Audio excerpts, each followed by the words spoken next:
Concept: brand container. A brand is a container that carries consumers' understanding, trust, and preference.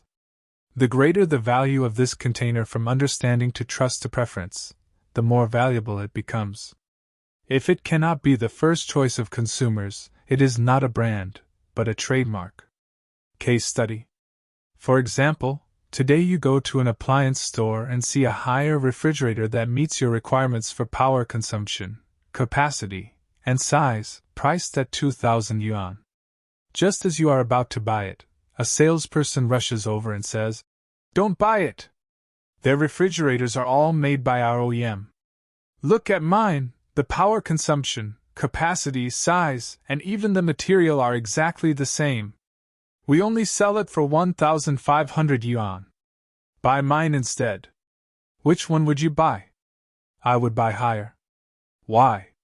Because you said they are the same?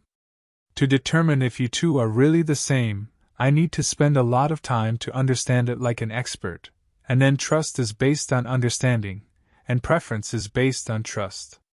This process is the transaction cost of buying the unbranded refrigerator, which may cost me 800 yuan in money and time. However, Haier has packed understanding, trust, and preference into the brand container called Haier, 3 years of operation. When I see these two words, I immediately have a preference. Although it is 500 yuan more expensive, it is still cheaper than the 800 yuan transaction cost of the unbranded manufacturer. Application: 3 methods to establish a brand container. First, extract a special value called category from your product and pack it into the brand container. Category refers to the product you make that is not the same as others. You solve a very specific and unique need. You hope that your customers will trust you more and more in this segmented category because of their understanding of you, and eventually develop a preference. For example, if you're afraid of getting too hot, drink Wanlao Ji. There are countless beverages, but Wanlao Ji has created a category and continuously injects category value into the container through advertising, marketing, and sponsoring variety shows, allowing consumers to eventually develop a preference. Trout even proposed the famous positioning theory, based on category value. Second, inject taste value into the brand container.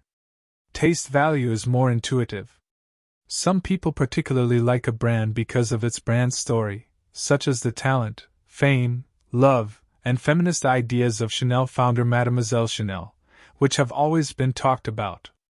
Some people like the design patterns behind the brand, such as the classic and durable patterns of LV bags and the sexy luxury of Gucci fashion.